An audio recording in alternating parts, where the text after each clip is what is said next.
Hi, I'm Peter. And I'm Tefia. Welcome to the This and That Chat.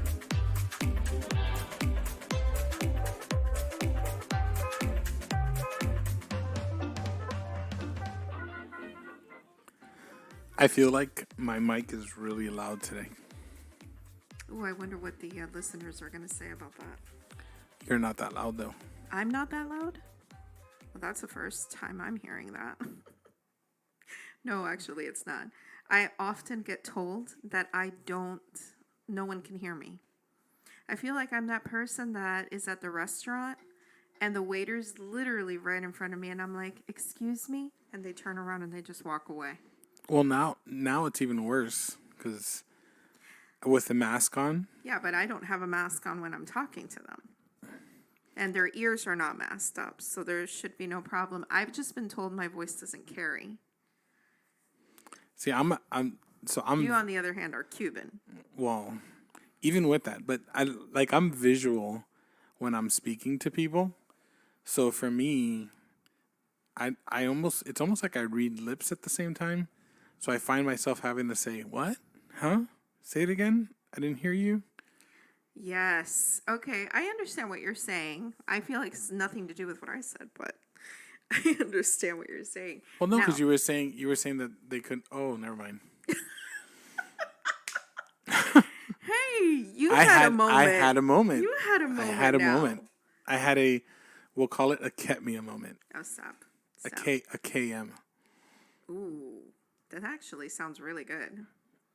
What, a KM? Yeah, it sounds like a KO. Finish him. I love that. Yeah. But about that, it's I also feel like I have a problem listening, or not listening, but like understanding when people are saying things sometimes. Whether it's because they're talking too fast or the way that they're pronouncing words, whatever it is. But have you ever had to say, what was that? And they repeat themselves and you're like, I'm sorry, one more time. And you still don't understand what they're saying. And by the third time, you don't want to look like a dunce. And you just laugh? Yeah. You just kind of look at their expression. Yeah, you look and see what they and then you're like, oh, yeah. I've started saying, I have a bad ear. Okay, because what I have found, so if I've ever told you I have a bad ear, I'm sorry.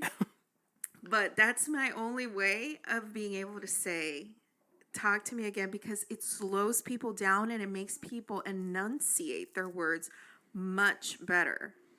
So I have a couple statements I'll add to that. Okay. So one of my guys, he is like, his Spanish is like really like ranchero Mexican. So it's really hard for me to understand him sometimes. Mm-hmm. And I always tell him, I'm always like, Carlito, you have either English or Spanish. Because I have no idea what you just said to me. I'm like, I don't know what you just said to me. He's like, I'm speaking to you in Spanish. And I'm like, no, you're not. And he's like, well, my wife tells me the same thing. Interesting. So it's like he just starts talking and it like all his stuff just mixes in together. And it's really funny. But it's like nobody understands him. When he gets into that really fast speaking, even my other guys who have a little bit more of that fast Spanish, yeah. Like they don't get him, and they're like, "Whoa, slow down." I'm like, and like my phrase is English or Spanish. That's the only two languages that I speak. Oh my goodness, it's so funny. Then when you have a mumbler, that's harder. Yeah. But I don't think the people I've come across that I have an issue hearing is that they're mumbling or speaking a different dialect of Spanish or whatever. It's just sometimes it's like when you're on the phone and they're talking to you and then it breaks up when they're saying that one thing. On the phone, no, but yeah, on the phone is even worse for me. Like, I listen, in general, I have just a hearing issue. See? I just don't hear, like, I don't hear things. And that's the second point I was going to bring, is that I've started doing something. Well, we've started doing something where if one of us Oh, yeah, says that's something so to much the fun. other, we just repeat back whatever we thought we heard. Exactly. It's like a It's game like of telephone. telephone. Yeah. Yes, it's It's a exactly game of that. And we telephone. do that with our kids. Well, we only do it within our family because I think no one else would understand. And if you blurt out something like that when you're talking to someone else, they would just look at you like you just grew a second head. But in the house, that's how we talk with our kids, and it's just And they'll it's say it. sometimes it's the most random. It's like- just sounds. There's not even intelligible words. It's just sounds. And obviously, that's not what they said. And I know that when I say things, there are times when I'm in more of a thought than a cohesive conversation. So my words don't come out as clear. Like even like to do the podcast, like I have to think clearly so that I can speak clearly. And I do that also like in my conversation with people because I tend to have a little bit of a mumble tendency because I'm thinking about so many different things. So I have to make it an intentional phrase. Yeah, and do you know what I think is interesting is that one mumbler doesn't understand mumbling. Do you understand? Like if you're a mumbler, just because you're a mumbler doesn't mean you understand mumbling. No, not at all. Not even close. Because there's so many times, like Mike, our son, he tends to mumble, okay, and it's so funny because I can think of so many times when he would be saying something, and you would say what, and I would translate to you what he said. Well, moms have Moms do have a special thing. a special thing to I understand. don't know what that is, but when babies start talking. Well, yeah, when they're kids, when they're little, they're like, and I'm like, what? And then I feel like you can only do that with your children. It is special to you and your children because I've heard other babies babbling, and I would not be able to help them if they're crying and saying I want something, and then their mom comes around and it's like, oh, they just want this. So it's just special to moms. Yep. But anyway, language. It's an interesting thing. It's And- like what is it? And here, especially, I watched a video that was talking about how you can say they say that Spanish is an easy, I don't know if you've heard that it's an easy language to learn. I particularly find it difficult, but then Spanish speakers say English is difficult. So I think that any language is difficult. Yeah, it's whatever language you didn't learn first is difficult. Right. But the reason why I think Spanish is harder than English is because, especially in a place like South Florida, where you have a melting pot of different countries here, you say one word in Spanish, and that word does not mean the same in every country. I don't know if I can share this story. I think I'm going to though, because it pertains to that. And I'll be very PG. Peachy? There's a prime example. PG. PG, okay. Okay. So slow down your talking. listen, no, it's not that. So there is my most favoritist. It's not a word. It is today. It is. My most favoritist food in the entire world is. Ooh, gosh, you're going to put me on the spot like that? Yeah. Your most favoritist food. Are we talking, like, am I supposed to say What breakfast? is. Yeah. No. Oh, meat. Oh, gosh. Your most favoritist food in all I the wish- world? Oxtail? Yes. Okay. I wish you guys could see you my could say- like you can see my face as The disappointment. I'm like, this is what is this 21 meat. years and that's it. Hello. You know the first thing that popped into my mind? Mexican. Okay, but what's my most favoriteest food in the entire world? Okay, oxtail. Thank you very much. Sorry. Okay. And So, it's cooked in a specific way. yes, it's like amazing. Anyways, so for Cubans, right, we say rabo encendido, right? That's the name. Rabo means tail for the Cubans. But in other cultures, particularly the culture of my in-laws, rabo means something different. And I remember, I won't describe what it is, but you guys can imagine. I remember sitting at Katmia's house when I was first trying to, I don't know, trying to scooch myself in there. And we were having a conversation at the table. I think we were playing a game, something, whatever, and favorite foods came up. And I immediately said, rabo encendido. And the look on Katmia's face, because that word means something a little bit on the vulgar side for her mom, she looked at me like, no, move on, like, say I something think my different. shocked face, honestly, was how gross that sounded. Because of knowing the word meaning, right? It just sounded gross. But Well, you thought it was something else until I actually, explained I it. want to say that I think that you may be wrong about what it means to Cubans. Okay, because I remember your grandmother telling me, laughing about the fact that no, that's not what it means. It's the tail of the ox. I know. I remember that. So that means But that's what I'm that saying. for Cubans, it means the same thing. It means but tail. no, that's not what she said. So now this is a debate that we will have to settle for another day. You have to put a pin on Hold that. on, no. Yes. Oh man, is it possible for us to call someone? Can we phone a friend? I don't even know. I wouldn't even know how to do that. I know, right? And we couldn't put them on the spot, not Right. knowing. That's true. That's true. I don't know. It's only raw and unscripted for us. But I am gonna say that your grandmother laughed and she said, "No, that's not what we're eating." She said, "It sounds like that, but it's the tail." So I do think it means the same thing for you guys. It can be used in that context. Well, But when you say rabo encendido, everyone knows that it's an oxtail. oxtail. Yes.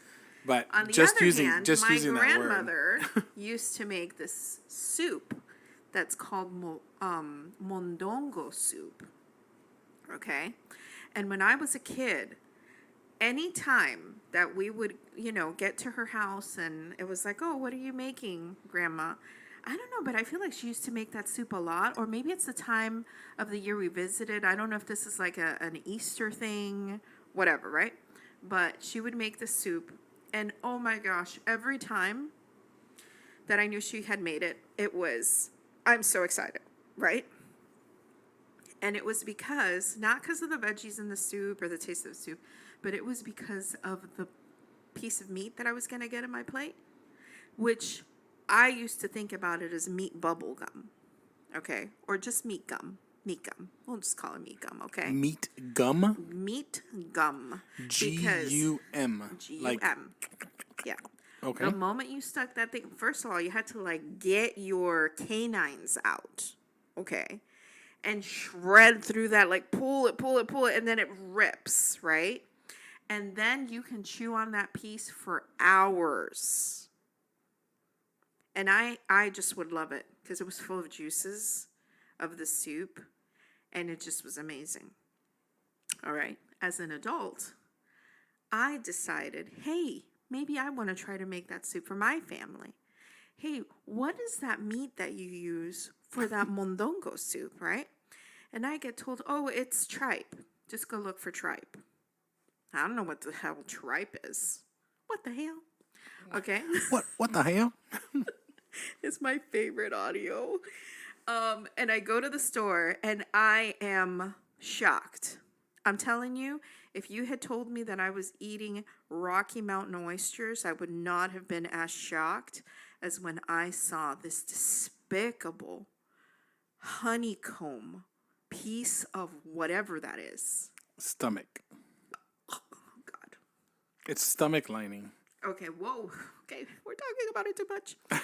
I cannot believe that that is what we used to eat in that soup, and that's why it was chewy. That's why it was meat gum. But apparently that's how you make that soup. It's amazing and delicious. I would never eat it again. I'm so disgusted by it. It sounds disgusting. Yeah, well. It's like my whole childhood was a lie. That's what it felt like. The best soup in the world turned out to be a lie. Maybe it was just the experience of going to your grandma's house, and that was her always thing. Fun. It was always fun. Did you enjoy going to your grandmother's house when you were a kid? So I lived next to my grandmother. How amazing is that? In the same.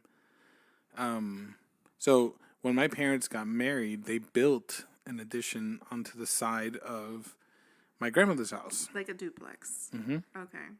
And we lived on one side until I was 11 and change, because that's when we moved down to the Keys. And yeah, I was at my grandma's house every day, essentially. Oh. Come home from school and go over there. But was it fun? Because I wonder how different that was for you. You lived next to her. Did you prefer to be at her house than at your house? Did she make you cookies or snacks after school? Like, what was that like for you? I think if I were to put it back to a certain memory that was fun for me, that I enjoyed the most, she was always, I don't know, she always had some kind of silliness going on. It was always some kind of a game where her arm was a spider and she was attacking you, or if it was raining. If it was raining outside, get up on the couch because the electricity's gonna get you. You mean the lightning? Yeah, lightning or whatever. I think that's a Hispanic family thing. There was just little things like that, but every morning I'd go for breakfast, and I'd have my café con leche with my toast and butter, and she'd always have that ready for me. Sometimes even when I got home from school, it was there. I'm trying to think. There was just so much, there was little stuff that would just happen. Oh my goodness. Okay. So we had a neighbor, the lady in the back. So our house was a corner house, and on the back side. Hey, my house was a corner house too. Mm-hmm. So the back side of the house had this American lady who spoke no Spanish at all, right? And then you've got my grandmother who spoke no English at all except for bad words. That was all that she knew. Why is that the first thing that they learn? Because it's the easiest. So I remember my grandmother was very paranoid whenever she was gonna take a shower or gonna do something, whatever. She would lock all the doors, and I'm outside playing. Back in the day when you were actually allowed to just be out in the street and play, and just be back by the time the lights in the street turn on. At the turn of the century, you mean? Yeah. Anyways, so I remember I'm playing outside, and there was a little hall, not a hallway, an alleyway. Like an alleyway behind. No Yeah, there was. For real. What are you talking about? So in between, an alleyway is between buildings. Okay, These so are in houses. between yards, there was a little alley. No, there's For real. So there was the fence line for my grandmother's house, and then there was probably 5 feet of just grass, and then another fence line for the neighbor. Oh, so it was the in between. Yeah, it was an in between, and it kind of was a little bit of a maze. I never quite understood why it was there, but it was there. There must have been a dispute over whose land is what, and then that's how the fences got put up. Yeah, I don't know. Anyways, so I'm playing. We're running around the house. We're going back into this little corner or whatever, and I needed to go to the bathroom. Like I was peeing myself. I was like, I cannot wait. I cannot wait. I go running back. There's nobody at my house, so everything's locked. I go run to my grandma's house, and she has everything locked because she's taking a shower. And I am dancing like I need to go to the bathroom. And on the outside of the house, there is a gas tank, like one of those big propane tanks, because they have a gas stove. And I decide that if I just lean up against it, I could pee there and nobody will see me. I was wrong. The nosy The neighbor. neighbor saw me, right? And she picks up the phone and calls my grandmother. Oh my gosh. Now, there's this American lady who doesn't speak any Spanish, okay? And my grandmother who doesn't speak any English. And the lady is telling my grandmother, "Pipi in the gas, Pedrito, pipi in the gas, pipi in the gas." Listen, Oh my gosh. I'm going to be 40 this year. I still hear this from my grandmother when I talk to her. That must be one of her favorite memories. It's like one of those things. It's so silly, but she says it and she repeats it the same way that lady did. Beeping the gas, beeping the gas. And then she just starts laughing. Anyways, I just remember that story when we were talking about that. So, That's a good story with your grandma. yeah, she was fun. She was always, by the way, this is the same grandma who is on her phone looking at the Ring camera. Get off my lawn. Anyways, but it's so different now. It's like, she's older and like she's always tried to be like stay kind of hip in whatever we were doing. But anyways, I think grandmas get to that age, maybe. I don't know. Maybe it's not every grandma. But kind of where, I don't know, I think your grandkids are so different than your own children that stage of life. I've seen a lot of grandmas are just more permissive, more involved, more everything. I don't know Well, if that's just okay, so if it's just some grandmother's thing. so here's my grandma trying to stay hip, right? So she got a Facebook. Oh God. Okay, listen.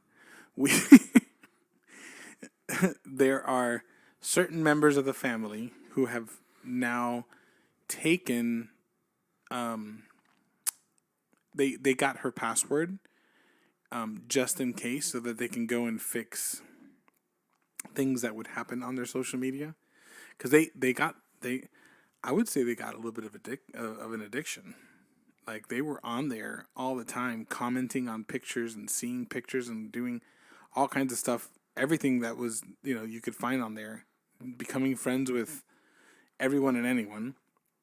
And it was funny because sometimes like they would click on the dictate to speech, and then they would just have it on, and they were talking, and they would just put on this entire conversation on a comment, in on a Facebook picture or whatever, and not even realize it. My mom had her birthday come up, and my grandfather was like, "Oh, felicidades, happy birthday, blah blah blah," and then it was like, "No," and then the car and the thing had over here, and I had to go outside because the trash can went out to the over here and the that. They didn't turn it off. They didn't turn it off. Oh, So it just no. recorded the entire conversation and put it on there. Oh no. So, yeah, so stuff like that would happen. But Yeah, and speaking about social media, and that it's we just finished watching the documentary on Netflix called The Social Dilemma. And if you guys listening have not seen this documentary, I highly, highly recommend you watch it. I think it was maybe an hour and a half long, I think. And,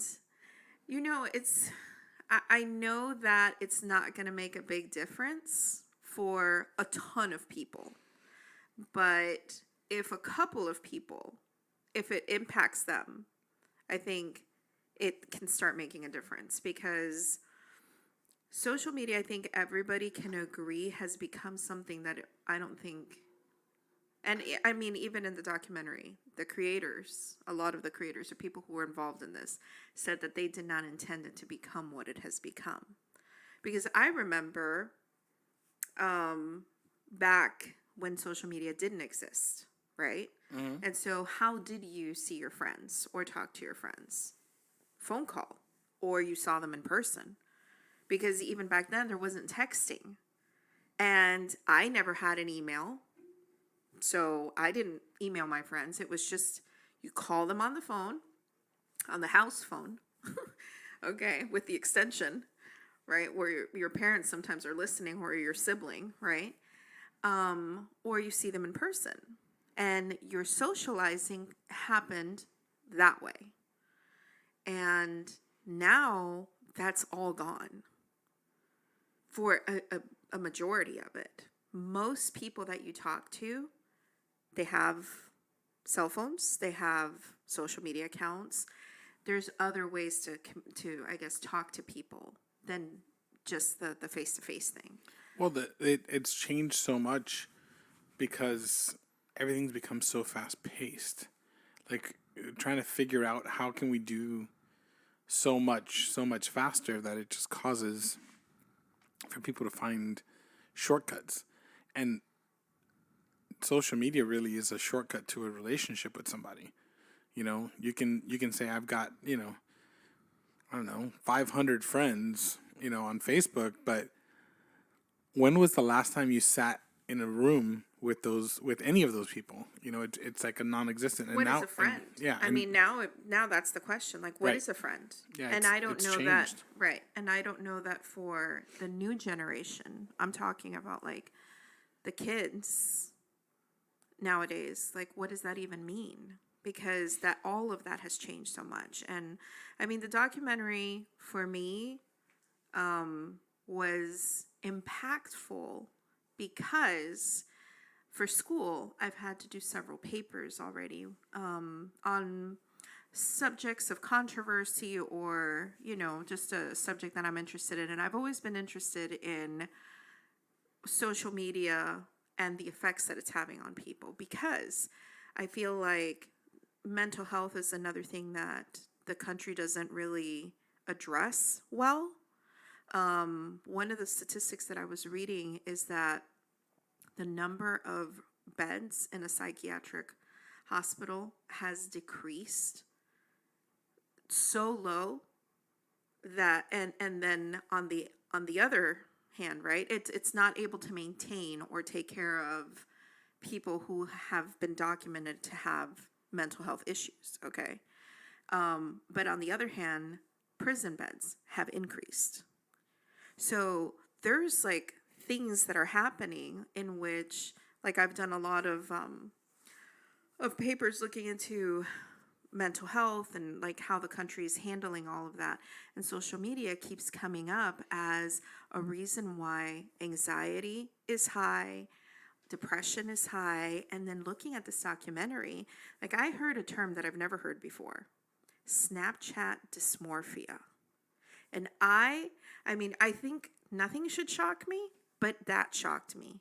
That psychiatrists are saying that they are getting requests from people to make them look like they're filtered photos.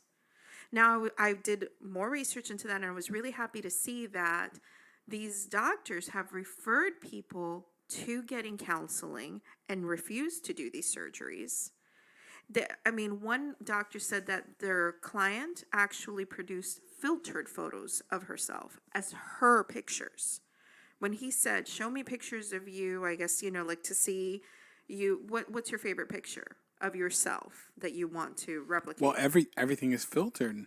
That's what I'm saying. It doesn't matter, like changing anything from complexion to, Your lip size, your to eye lip size, size, everything. yeah, the whole thing. If you look at a picture on any of these platforms, 9 times out of 10, there's something adjusted in them. Even if it's the adjustment of brightness and shadows and just trying to give, and even there's such a conscious effort to disguise the real you. A lot of people, they take pictures at certain angles and they do certain things to make themselves look different. And then, at the end when you meet them, they're like, "Oh, you catfished me," or you're I mean, like whatever. But catfishing didn't. How could that have existed before? it couldn't have. It couldn't have. And like for us, I know that you started to make some of these changes even before we. This is way before we watched Yes, the because we documentary. just watched this a week or so ago. Right. And you started to make social media changes way before I did. I started in the beginning of. It was actually January 2020. Right. It was actually part of something that you said when Right. we were up in the mountains Yep. on vacation. You Yeah. were like, I'm going to go back and I think I'm just going to make adjustments. And it I'm was gonna, because, for me personally, I wanted to slow down. I was feeling overwhelmed by just not just the fast pace of life. Or did I say that right? That sounded weird when I said that. But, or that fast pace. But also, I wanted to be more intentional about who I was spending my time with and what I was doing with my time in general. And so much of that, in fact, in a survey that was just done recently, teenagers were asked, "How many hours do you feel like you spend on your phone a day?" And they said, from little bits here and there, an hour or two. Do you know that the average amount of time that teenagers spend on their phone is 10 to 12 hours a day? And they're unaware that they're spending so much time. So I know for myself, right, that there was a lot of time spent on Pinterest, making boards, dreaming about, like we said, things we were going to do to the house, looking up recipes. It seems like it is like you're being productive. exactly. But You're not just mindlessly scrolling through videos, right? I felt like I was doing something, but then it was like all of a sudden, you sat down to do one little thing, you were searching a recipe, and 30 minutes have gone by, and you moved from the recipe on to something else, Well, so that was so like I was saying, for you started to make that change before I did. And I it was almost kind of like I was in a little bit of denial. Oh, I'm not addicted. I'm not nothing. I'm not, like that was kind of the thing that was happening with me. it's just my decompression thing that I'm decompressing. I would be like, this is, I'm coming down off of my day because it was so busy. It was so crazy. It was this or that, whatever. So I found myself making these little excuses and these little things. And then I realized that I just wasn't paying attention to anything that was going on around me. And I went cold turkey from like one day to another. And I only stayed with Instagram and I took everything else off. And it's funny because even on Instagram, I had to learn how to use Instagram because it wasn't the one so I chose Instagram because it's the one I didn't know how to use as efficiently as the others. But like I would remember, like I'd get on TikTok and I'd scroll through an hour of videos and look up and be like, damn, what just happened? And I found myself lost. And it's the same for a lot of people. They feel that way. I put a poll up on our Instagram this week. Oh, did you? About this? Mm-hmm. Oh, And I asked, missed it. how many people feel like they are addicted to social media, and we had 24 responses, and 22 said yes. Wow. 2 said no. Yeah. And whoever and you I would challenge the 2. Yep, I would because say. because even now, even though I've made adjustments, I'm finding myself back in some of the same patterns. Well, and so I wanted to go back and finish my transition into it, right? So for me, it was very, it was very important that I like remove my time from being on social media. You know, to me, it was like a daily checking in. Did I get any messenger messages? Do I have any notifications on Facebook or Instagram or whatever, right? And it was so important for me to turn that off starting in January. I felt like this load come off of, hey, I'm not like waiting for this, notification, or did someone answer? Did they read my message? Whatever. Did they like okay? my picture? I mean, well, I was more like I had messaged someone and it had been 3 days, and have you read it? And you saw it, but you didn't respond to it. Kind of, okay. So that was my thing, right? And I was so excited about, okay, like I'm going to claim back my time. I'm going to do things that are actually more productive, whatever that is, okay? And then all of a sudden, 3 months into it, COVID, and everybody's home, and then everything is back online. Everything. I felt resentful. I think that's the right word for me, that I was forced to go back into social media. And someone actually told me that. Someone told me, you need to stop being resentful over that, and you just need to see the good that it is. And I couldn't tell them at that moment, you don't know what this means to me. Like this isn't just about, oh, I don't want to be forced back into social media because I don't like it. It was more than that to me, And it was dismissive the way that they said that. And to me, now looking back, it just makes me think about, this is how unaware we are of what social media is doing to some people. And the way that we can say, oh, like, how come you're not on social media, or you're missing out? How do you stay connected with people? It's so ignorant to say that, because we know that there was a different way before social media came up. Yeah. And I think that's the only thing that really saves us.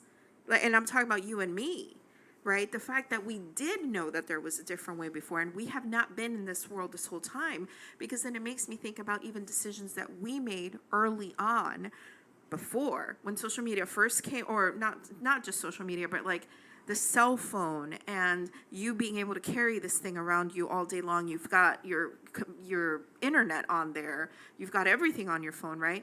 We made rules in our house about no cell phones at the table. Absolutely. For any time that we're sitting down, no cell phones at the table for food, no cell phones for family time. And still holds true to today. Yes. And we have we struggle with it, because our kids, so like our son, he doesn't live at home anymore. But even when he was, right before he moved Right. out, he got his Well, Bluetooth headphones. Oh yeah. Right? And so it was so- like a sneaky way of bringing whatever he was listening to the table. And it was like, Well, hold on. So, when I had let my hair grow out, and I had it for a while, I think there was some point there where Michael was like, "Oh, I'm gonna copy Dad and start letting my hair grow out." And I was like, that was interesting. I didn't expect that, and it got to the point where his hair would stay long and would almost sit always to one side. And I think it was the side that was hiding his ear pod in his ear. It was just a convenient thing. It was a convenient. It was a convenient thing. But we like that's something, like, even now, like when he comes to visit and he's here at home, and we sit at the table, and even his fiance, when we're holding her to it also, because we're at home. That's important for us to be able to sit there and have these conversations. Right. And it gets a little tricky, because there were some times where you would forget the rule, you, the parent, right? And it was like, okay, so now, kids are looking at dad like, but you have your phone, right? And it was for something, I don't know, a call from work. It's like, I have to take this. And then, you never just use your phone for that one thing. That one thing turns into, oh, let me send a text to somebody or whatever. And then all of a sudden you're on your phone again, But we have all kept each other accountable when it comes to that. And I am so grateful for that, because you go out now, and we see this all the time. Anybody who's listening, you can attest to this too. You go out, you look around in a restaurant. I would say that 95% of people are not engaged in conversation with each other. They're on their phones. Well, remember when when we were away for our weekend, we were at this the fancy restaurant, Chop City Grill, and like, we like we had shared with you guys, we felt completely out of place. So we were very You felt more out of place than I did. I had a steak. we were very observant of the people around us, and there was a table next to us that had 4 kids that were sitting on it, and all 4 kids were planted, like, their face to their I think there was a tablet, there was a Nintendo, the Switch, there was people, kids on their phones, whatever screen, right. they were slam packed into their faces, with these machines. Yeah. While everyone, around them was having dinner, and that's been something that we've been more observant of, because we're being more critical of ourselves in that time. For me, it was very hard, and it's still very hard. I have to kind of force myself to not want to reach for my phone, or not want to do something on my phone, because I've grown so accustomed to having that right at my fingertips. But one of the things that I did to kind of help me do that is, and no offense to anyone if you were on my friends list, but like, I went through my social media. I shut down my Facebook completely. Well, and let's just pause there we're going to park our car right here for a minute, okay? Okay. Because that is just one of the roadblocks that I ran into, right? Was that I wanted to shut down my social media entirely. Okay? 2 things that I learned from this documentary is that we the people are what's on sale for businesses. They're not selling to us, we're being sold to them. So our attention, our data, all of that is being sold to these people so that they can advertise. Whether you want to or not. Whether you want to You or can click not. on that little button that says "Do not share data" all Yep. you want. Your data is being sold. Right. Because somewhere else, you accepted something, right? And who's reading all of these little fine prints? Have you noticed that every single time you go into a website now, you've got to accept cookies, or it doesn't let you into the website? Yep.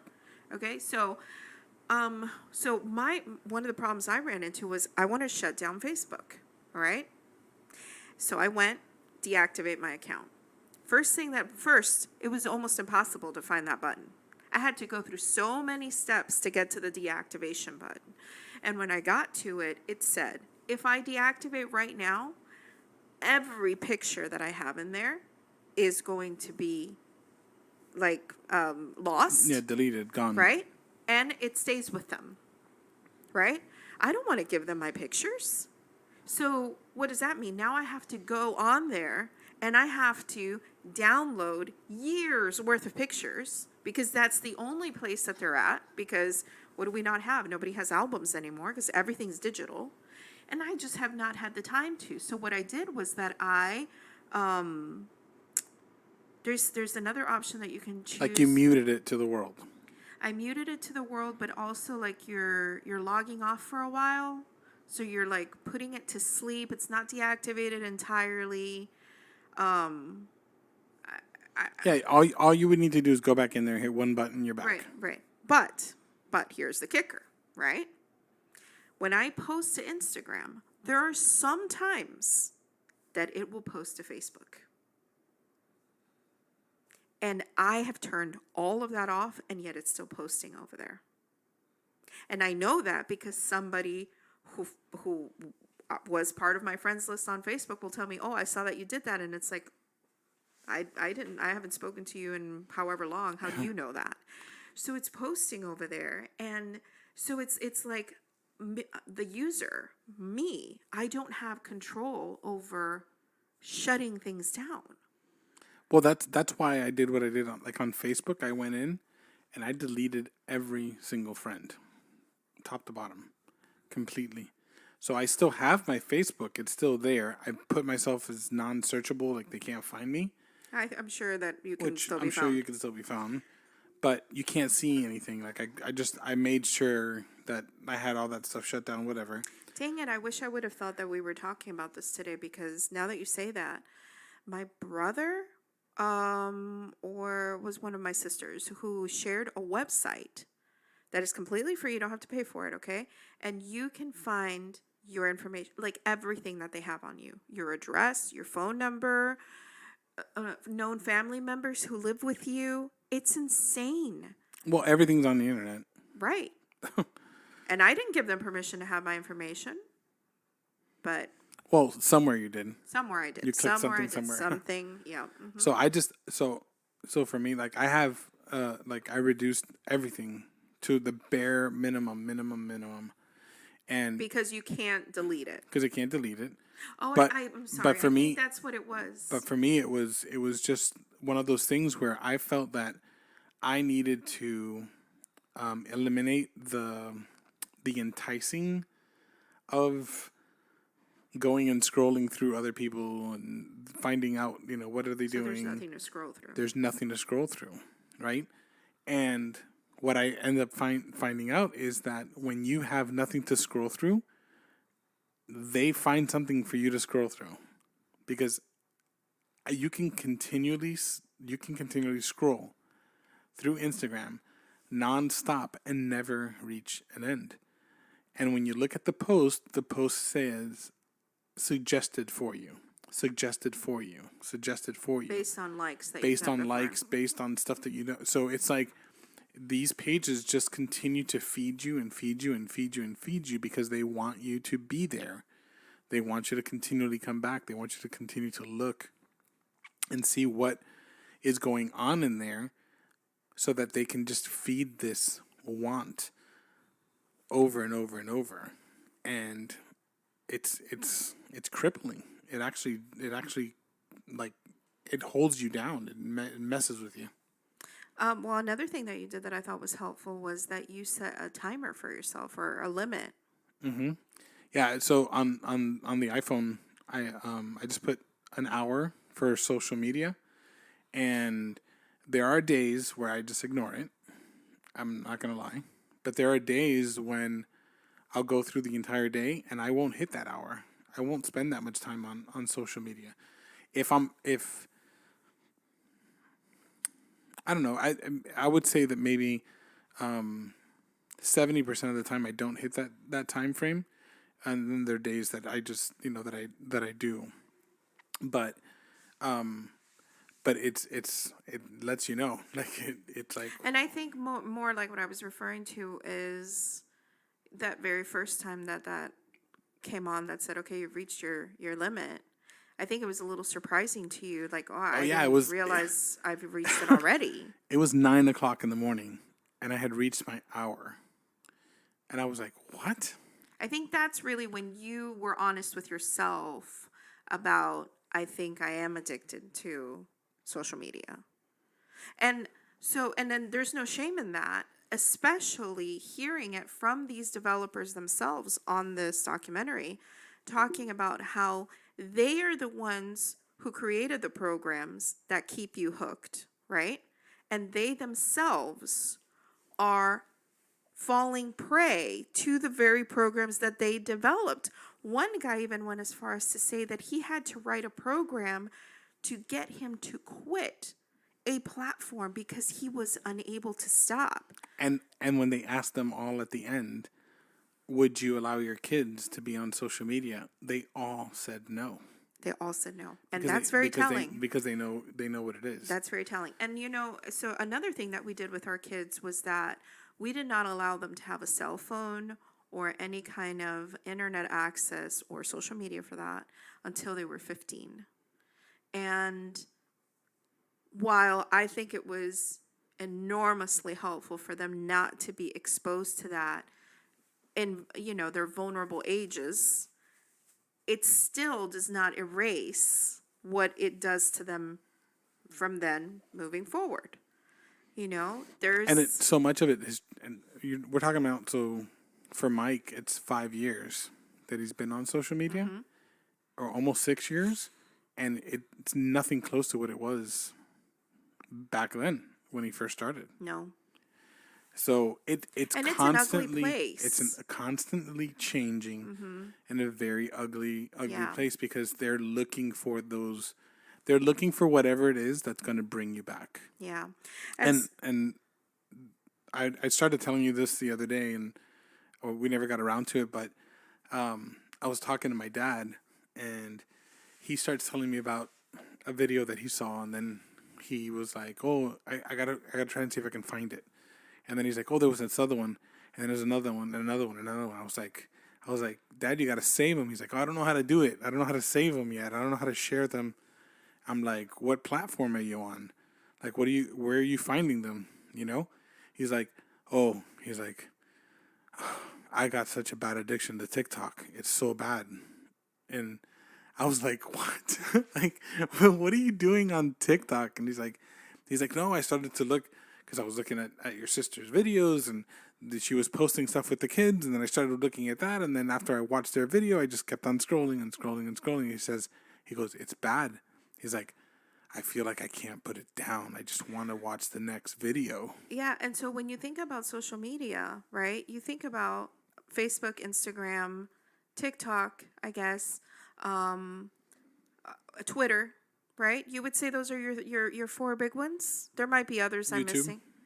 Okay, so I have never considered YouTube social media, because you don't have friends on YouTube. You're going to watch content on YouTube, and maybe you're posting content, but it's a maybe. More so, you're scrolling on other people's content or random content.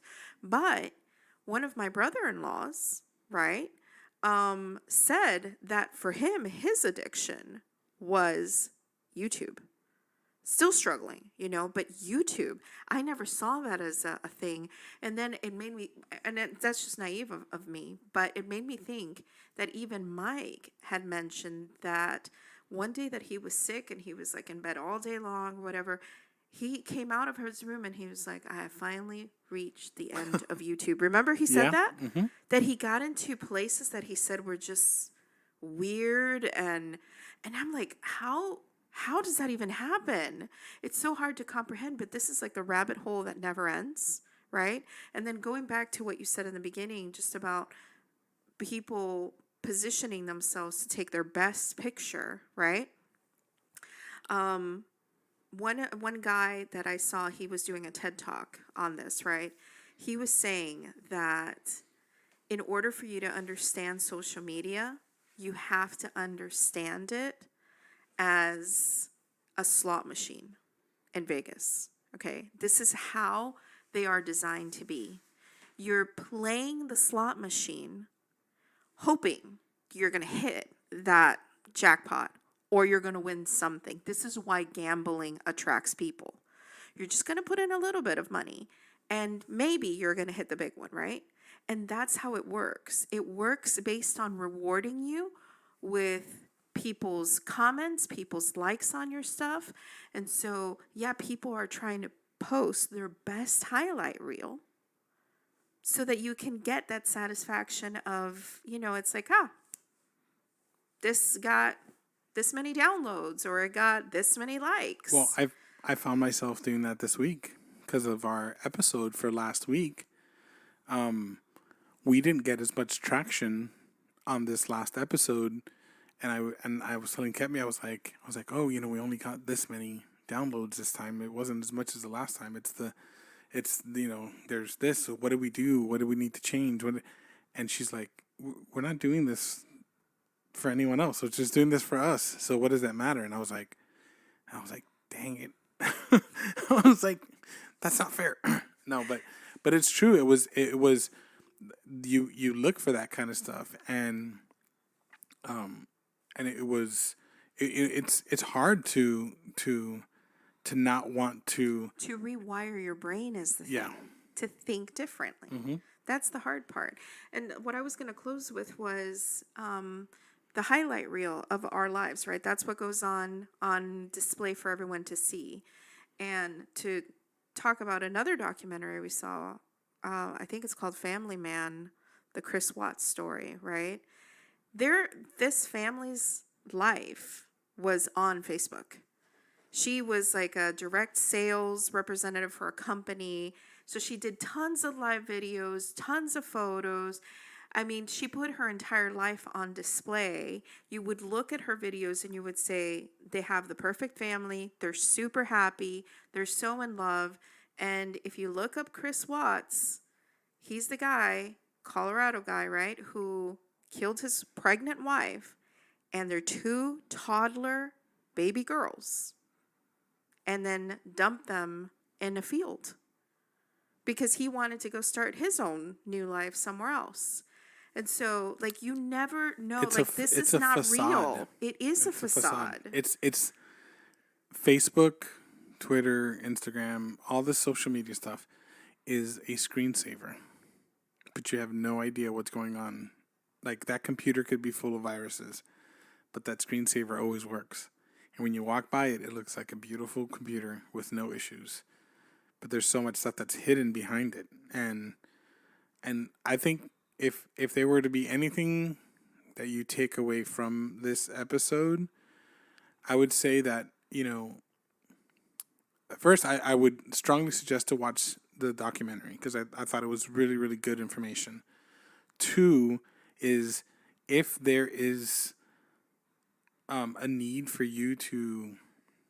Well, I think everyone should do a personal assessment. Yeah, to do a personal assessment on it, and if you find yourself in a spot where, you know what, you're hiding behind the social media, or you're hiding behind that, like there are so many amazing professionals that are out there that are able to help you, and it's not something to be embarrassed about, because I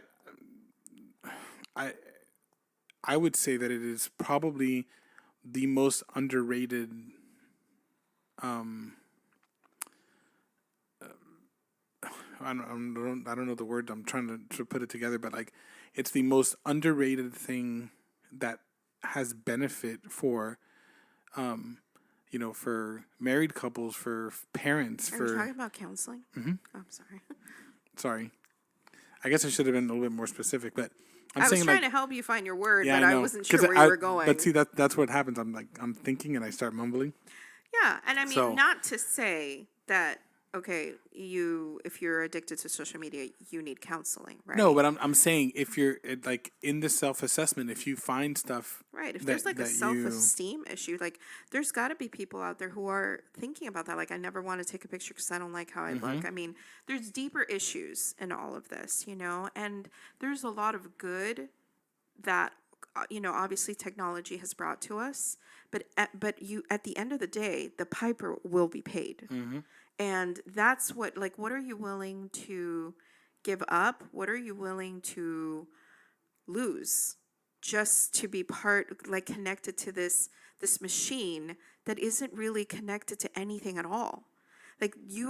We can still have conversations with people. You can still have genuine relationships with people.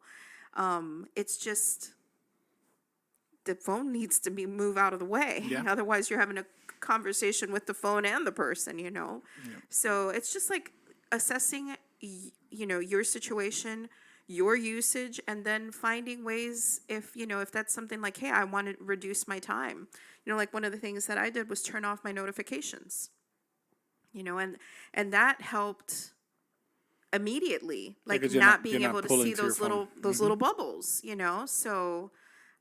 so yeah, I mean, it's not something, it took us, we fell deeply into this hole very quickly, all of us, so it's going to take a lot of hard work to not let it rule us, I guess. Yep. The One Ring. Look at that. Look what happened to the people who wanted the One Ring. Very true. Well, that was a lot. There was a lot of really good stuff we talked about today. That got serious. It did get serious. Wow, that escalated quickly. I don't know. I feel wrong telling people to go to our social media and Yeah. Well, we're gonna have to get our. I don't know. It's So, interesting. if here, we'll do it this way. If there is anything, any subject or anything that you guys would like to hear from us, please reach out to us. All right, you can go to our Instagram, you can go to our website, on our YouTube. Send us a message. Let us know. We would love to hear from you. We would love to hear what you think about our show, if you're enjoying it. And we'll be back next week with another exciting topic, something new, something. I know what next week is. Well, let's not tell them. Dun, dun, dun, dun, dun, dun, dun, dun, dun, dun. It's May the 4th. I know. Oh, shut up. Okay. 'Cause I know. Why you let me go on and on like that? Because that's our closing theme song for today. No, No, that'll be next week. actually, wait. You got to be careful. You can't go that long because we can get. Oh. Nah, it's only the first 3 seconds they care about. Anyways, join us next week. We're going to be talking about a little bit about Star Wars because we love Star We're Wars. not sure what we're going to be talking about, but May And the then 4th. it'll start off. Be with all it'll, of us. Yeah, it'll start off with that, and then of course we'll follow our rabbit trails. But Yes. thank you so much for joining us this week.